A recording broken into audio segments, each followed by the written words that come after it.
बोलिए बड़ी काली मैया की, भारत माता की। बहुत बहुत धन्यवाद। परम पूज्य स्वामी विवेकानंद जी, अध्यक्ष बोध गया मठ, श्रीमठ बाड़ी काली जी मंदिर, परम पूज्य स्वामी आत्मानंद जी महाराज, परम पूज्य स्वामी अच्युतानंद जी महाराज, परम पूज्य श्री गौरी शंकर दास जी महाराज और हमारे उत्तर प्रदेश के लोकप्रिय उप मुख्यमंत्री श्रीमान ब्रजेश जी पाठक और उत्तर प्रदेश के बहुत ही सक्रिय और प्रभावी पर्यटन मंत्री श्रीमान जयवीर सिंह जी, विधान परिषद सदस्य श्री महेंद्र सिंह जी, विधान परिषद सदस्य श्री मुकेश शर्मा जी, अध्यक्ष लखनऊ महानगर श्री आनंद जी द्विवेदी, महापौर लखनऊ श्रीमती सुषमा जी खरकवाल, लोकप्रिय विधायक श्री नीरज जी बोरा, श्री अंजनी श्रीवास्तव, श्री अमित टंडन, श्री अनुराग मिश्र जो कार्यक्रम का संचालन कर रहे हैं, और एक छूट गए हमारे रामचंद्र जी प्रधान सदस्य विधान परिषद, और यहां मौजूद मेरे सभी सम्मानित बहनों एवं भाइयों और बड़ी काली मां के सभी भक्तों। सबसे पहले तो मैं श्री बड़ी काली जी मंदिर में विराजमान मां काली के चरणों में शीश झुकाकर उन्हें नमन करता हूं। साथियों, उनके आशीर्वाद से केवल चौक और लखनऊ ही नहीं बल्कि संपूर्ण भारत का विकास और उत्थान तेजी के साथ हो रहा है। लखनऊ के चौक में स्थित यह प्राचीन मंदिर कब से अस्तित्व में है, इसकी जानकारी तो शायद ही किसी के पास नहीं है, मगर मान्यता है कि यह मंदिर 2000 सालों से अधिक समय का यह मंदिर यहां पर विराजित है।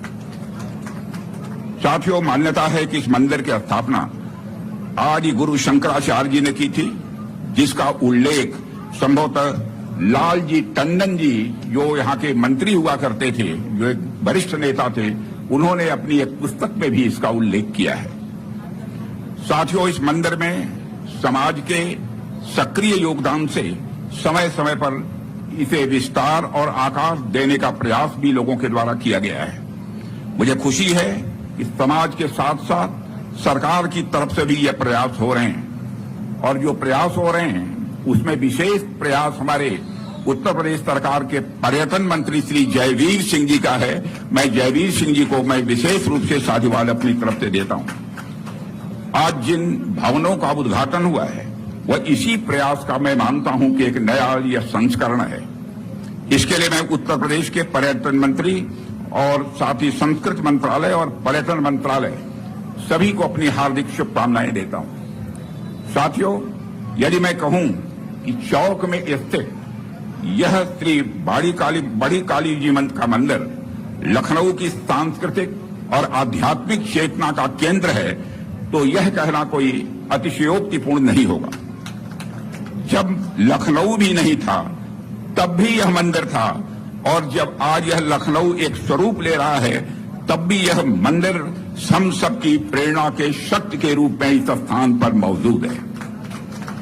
साथियों, मुझे जानकारी मिली है कि सुप्रसिद्ध हिंदी साहित्यकार अमृतलाल जी नागर का आप लोगों ने नाम सुना होगा। उन्होंने आजीवन मां की सेवा में लगे रहे, और इस मंदिर की महिमा देखिए, एक बार लखनऊ के इस चौक में आए तो यहीं के होकर वह रह गए। मैं मानता हूं कि मुझे भी काली मां ने अपनाया है, और मैं आजीवन लखनऊ के प्रतिनिधि के रूप में सेवा का व्रत लेकर सार्वजनिक जीवन में यहां पर काम कर रहा हूं। यह बड़ी काली मां का ही यह आशीर्वाद है। साथियों, इस चौक इलाके से जुड़ा एक रोचक किस्सा है, जिसमें अमृतलाल नागर जी ने अपने किसी साहित्यकार मित्र से पूछने पर बताया है कि चौक और लखनऊ अपने आप में यह एक अनोखा संसार है। जो यहां है वह और कहीं नहीं देखने को मिलेगा। वो तो यहां तक कहते थे कि चौक और लखनऊ अपने आप में एक यूनिवर्सिटी है, अपने आप में एक विश्वविद्यालय है। वक्त ने इस लखनऊ को काफी बदला है मेरे बहनों भाइयों, मगर यह लखनऊ कितना भी बदल जाए, अपने अंदर का लखनऊ यह हमेशा कायम रखेगा, यह मेरा पूरा विश्वास है। साथियों, यह जुलाई का महीना चल रहा है, यह भारतीय सेनाओं के इतिहास के लिए भी यह काफी महत्वपूर्ण है। आज के 26 साल पहले 1999 में इन्हीं दिनों कारगिल की पहाड़ियों पर भारत और पाकिस्तान के बीच एक सैन्य संघर्ष चल रहा था। पाकिस्तान ने भारत की धरती पर कब्जा करने की भरपूर कोशिश की थी। उस समय देश के प्रधानमंत्री और इसी लखनऊ महानगर के जनप्रतिनिधि सांसद श्रद्धेय अटल बिहारी वाजपेयी जी हुआ करते थे। अटल जी के नेतृत्व में भारत ने संकल्प लिया कि भारत के एक एक इंच जमीन खाली कराई जाएगी, और खाली कराकर ही उन्होंने दम लिया। ऐसे हमारे नेता श्रद्धेय अटल बिहारी वाजपेयी जी थे। आप संयोग देखिए कि भारतीय सेना की जिस रेजिमेंट में कैप्टन मनोज पांडे अपनी सेवाएं दे रहे थे, उनका नाम है गोरखा राइफल्स। उस रेजिमेंट का जय घोष है, जय महाकाली आयो गुरखाली, जय महाकाली आयो गुरखाली, उसका जय घोष है। और इसी देश में वीरता की प्रेरणा शक्ति है महाकाली।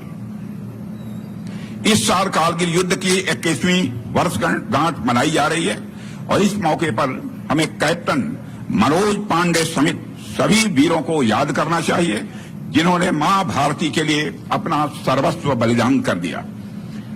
साथियों, भारतीय सेनाओं पर मां काली की विशेष कृपा रही है। अभी ऑपरेशन सिंदूर के दौरान भी भारतीय सेनाओं ने अपने अद्भुत शौर्य, वीरता और पराक्रम का परिचय देते हुए पाकिस्तान पर मौजूद 9 आतंकवादी ठिकानों का सफाया करने में पूरी तरह से कामयाबी हासिल की है। पूरी तरह से आतंकवादी ठिकानों को तहस नहस कर दिया है। इस ऑपरेशन में महिला सैनिकों और पायलटों ने बढ़ चढ़कर भाग लिया था। केवल पुरुष सैनिक ही नहीं, बल्कि महिला सैनिकों ने भी बढ़ चढ़कर भाग लिया था, और मां काली के एक स्वरूप से दुश्मनों के उन्होंने छक्के छुड़ा दिए थे। साथियों, भारत एक ऐसा देश है जो सदियों तक विश्व के लिए आर्थिक समृद्धि और भौतिक विकास का एक उदाहरण रहा है। हमने प्रगति के प्रतिमान गढ़े हैं और समृद्धि के सोपान भी तय किए हैं। भारत ने कभी भौतिक उन्नति को भौगोलिक विस्तार और शोषण का माध्यम नहीं बनने दिया। यह भारत की एक सबसे बड़ी विशेषता है। भौतिक प्रगति के लिए भी हमने आध्यात्मिक और मानवीय प्रतीकों की रचना की है, और उसका दिव्य स्वरूप यह है भारत की समृद्ध संस्कृति में हमें स्पष्ट रूप से दिखाई देता है। साथियों, गुलामी के कालखंड में जिन अत्याचारियों ने भारत को कमजोर करने का प्रयास किया, उन्होंने सबसे पहले हमारे इन आध्यात्मिक और सांस्कृतिक केंद्रों को, प्रतीकों को निशाना बनाया था। आजादी के बाद इन सांस्कृतिक प्रतीकों का पुनर्निर्माण या आवश्यक था। अगर हम अपनी सांस्कृतिक पहचान को सम्मान देते तो देश के भीतर एकजुटता और आत्मसम्मान का भाव यह स्वाभाविक रूप से मजबूत होता, लेकिन दुर्भाग्य से ऐसा हुआ नहीं। आजादी के बाद सोमनाथ मंदिर के पुनर्निर्माण का विरोध किया गया था, और यह सोच दशकों तक देश के ऊपर हावी रही। इसका नतीजा यह हुआ कि देश हीन भावना के गर्त में चला गया। अपनी विरासत पर गर्व करना यह देश जैसे लगता था कि भूल गया हो। मगर आज भारत, मेरे दोस्तों, बदल चुका है, और विकास के साथ साथ विरासत का भी संरक्षण हमारा देश कर रहा है, आज प्रधानमंत्री मोदी जी के नेतृत्व में। साथियों, आपके सामने एक नहीं अनेक उदाहरण हैं। काशी विश्वनाथ कॉरिडोर, महाकाल कॉरिडोर, सोमनाथ मंदिर का पुनर्निर्माण और अयोध्या में भगवान राम के भव्य मंदिर का निर्माण हमारे इसी मिशन का यह परिणाम है। यहां लखनऊ में यह महाकाली मंदिर भी और भव्य एवं दिव्य स्वरूप ले, इसके लिए भी हम लोगों को मिलजुल कर प्रयास करना चाहिए, प्रयास करने की आवश्यकता है। मैं आपकी हर संभव मदद करने के लिए तैयार हूं। यहां का जनप्रतिनिधि होने के नाते आपको मैं विश्वास दिलाता हूं। इस अवसर पर अधिक कुछ न कहते हुए फिर बड़ी काली मां के चरणों में शीश झुकाकर प्रणाम करते हुए, और जो संत यहाँ पर उपस्थित हैं इनके चरणों में भी शीश झुकाकर प्रणाम करते हुए और इनके प्रति आभार व्यक्त करते हुए कि इन्होंने इस मंदिर के पुनर्निर्माण की तरफ विशेष ध्यान दिया है। यह भी निर्णय हुआ है कि एक यहाँ पर सत्संग भवन बनाया जाएगा। हमारे पर्यटन मंत्री श्री जयवीर सिंह जी ने यह घोषणा की है, यहाँ पर एक सत्संग भवन बनाया जाएगा। भव्य व सत्संग भवन होगा ताकि लखनऊ के लोग आकर उस सत्संग में भाग ले सकें, यहाँ पर पूजा पाठ जो भी करना चाहें वह कर सकें। और एक काम और किया है, और साथ ही साथ यदि आप योगासन करना चाहते हैं तो यहाँ पर योगा का भी एक केंद्र का निर्माण यह पर्यटन मंत्रालय कराएगा। मैं समझता हूं इसके लिए जयवीर सिंह जी हमारे पर्यटन मंत्री सचमुच ये बधाई के पात्र हैं।